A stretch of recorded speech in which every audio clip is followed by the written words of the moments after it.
Jacques Villeneuve, champion du monde de F1 en 1997, vainqueur d'Indianapolis, héritier d'une des plus grandes légendes du sport auto, et aujourd'hui vous le voyez critiquer tout le monde à la télé. Mais qu'est-ce qui s'est vraiment passé après sa dernière saison en F1? Comment un champion du monde s'est retrouvé à enchaîner NASCAR, endurance, musique, oui, un album entier, rallycross et télé, et même un retour complètement improbable à l'Indy 500. Dans cette vidéo, on va revenir sur la fin un peu brutale de sa carrière en F1, sur ses choix parfois incompris, ses échecs, ses coups de génie, et on va surtout essayer de comprendre l'homme derrière le casque. Le fils de Gilles, le champion rebelle, et qui encore aujourd'hui refuse de rentrer dans le moule. Allez, installe-toi bien, aujourd'hui on part sur le format Que devient, et on s'intéresse à Jacques Villeneuve.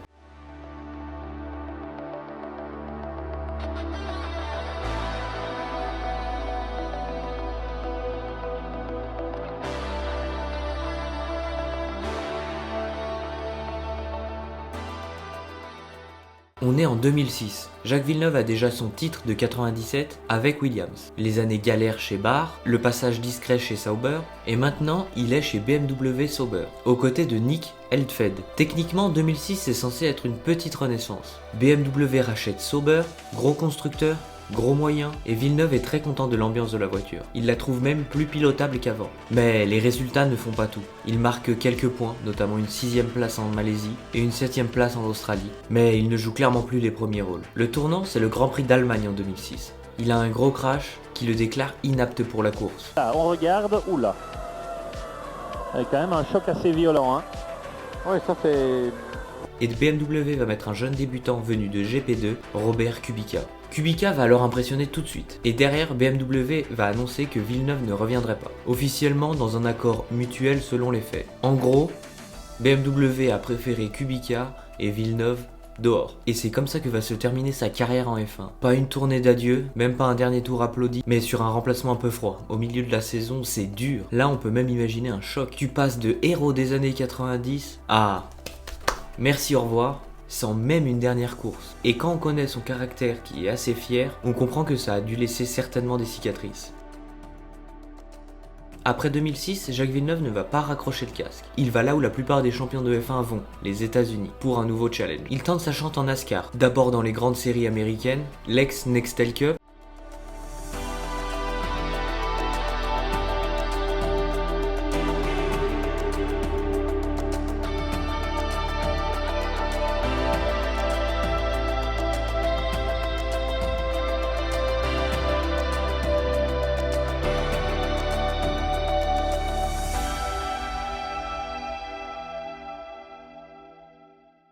puis plus tard dans la NASCAR Whelen Euroseries en Europe. Les résultats ne sont pas là où il les attendait, et un peu plus décevant qu'en F1. Il montre de belles choses mais ne devient pas une star de la NASCAR. En parallèle, il touche un peu à tout. Course d'endurance, passage en sport prototype, et plusieurs retours one-shot dans des disciplines où on ne l'attend pas forcément. Un exemple marquant, son retour à l'Indy 500, près de 20 ans après sa victoire mythique en 95. Cette fois-ci avec Schmidt Hamilton HP Motorsport. Ce n'est pas un conte de fées version Hollywood, mais le symbole est très fort. À plus de 40 ans, il revient sur l'ovale qui a fait de lui un héros. Là, ce qui est intéressant humainement, c'est qu'il cherche pas à préserver son image de champion du monde de F1. Il prend des risques, il se remet en danger dans des catégories où son nom ne signifie rien. Ça, c'est un vrai choix de pilote passionné. Pas juste un pilote qui capitalise sur son passé. Et là, le plot twist. Jacques Villeneuve sort un album. En 2007, il publie Private Paradise, un album avec 13 titres, mélangeant des chansons en français et en anglais. Il organise même un concert dans son bar à Montréal, le Newton.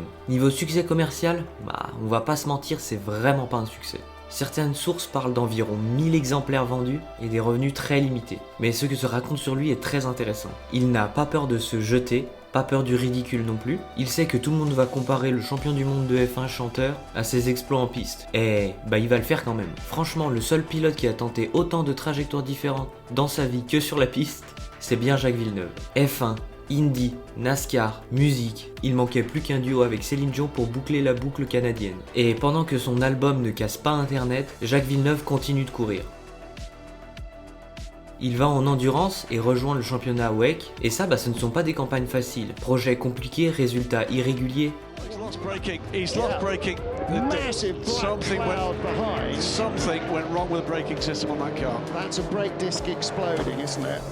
And luckily not too big an impact. Watch again. Oh, so you can see it. Yeah. Brake disc Absolutely went bang. Nothing that he could do there. Mais ça confirme un truc, il ne s'est pas arrêté de piloter. Il essaye aussi la Formula E. Là encore, on ne parle pas de titres mondiaux bien évidemment, mais juste d'un gars qui a plus de 40 ans, accepte de se mesurer à des spécialistes dans leur discipline. Plus récemment, il s'aligne dans des événements prestigieux historiques, comme le Goodwood Rival, où il vient rouler en 2025 face à des pilotes comme Jenson Button. C'est à la fois du plaisir et de la passion. Et aussi une manière de rester à l'univers qui l'a fait connaître. Et là, on voit un vrai pattern. Il n'est pas ex-champion converti en businessman, c'est un pilote qui, même à plus de 50 ans, continue de chercher des volants, des sensations et des défis. Aujourd'hui, si vous suivez la F1, vous le voyez surtout dans ce rôle de commentateur. Il intervient régulièrement à la télé, notamment sur Canal+, et il commente avec son style, le même qu'il avait sur piste, sans filtre. Il critique parfois très durement certains pilotes ou équipes, ce qui lui a valu un paquet de polémiques sur les réseaux. Mais ce franc-parler, c'est aussi ce qui le rend très intéressant. Il ne fait pas de langue de bois, il dit ce qu'il pense et ce qu'il voit. Et puis, il y a le poids de son nom, fils de Gilles Villeneuve, mort en 1982, pilote mythique Ferrari. Jacques a grandi avec ce fantôme-là au-dessus de sa tête. Devenir champion du monde en F1 en 97, gagner en Indy et le titre kart en 95, c'était déjà une manière de montrer qu'il n'était pas juste le fils d'eux. Ce qui devient touchant aujourd'hui, c'est ça. Il n'a jamais vraiment cherché à être lisse, il a fait des choix qui lui ressemblent, il accepte les conséquences. Moins de succès parfois, plus de critiques, mais une trajectoire très personnelle. Et en 2025-2026, il continue à alterner entre apparitions médiatiques, apparitions sur des circuits et quelques engagements en compétition, ou en NASCAR. Alors, que devient Jacques Villeneuve ? Il n'est plus ce jeune loup qui défiait Schumacher roue contre roue. Il est un champion du monde à la reconversion atypique. Pilote touche à tout, chanteur, consultant TV et surtout éternel passionné de course. Et quelque part, c'est peut-être ça le plus beau. Au lieu de vivre tranquillement sur sa saison de 97, il continue de se mettre en danger, d'essayer, de se tromper, de revenir plus fort et surtout d'assumer. Pas parfait, pas lisse, mais bon, il est quand même profondément humain.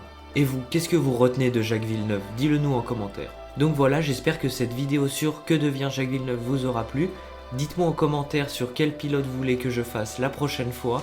J'espère que cette vidéo vous aura plu. N'hésitez pas à liker, à partager et à commenter. Comme d'habitude, ça fait super plaisir. C'était Hugo de l'Undercut. Ciao.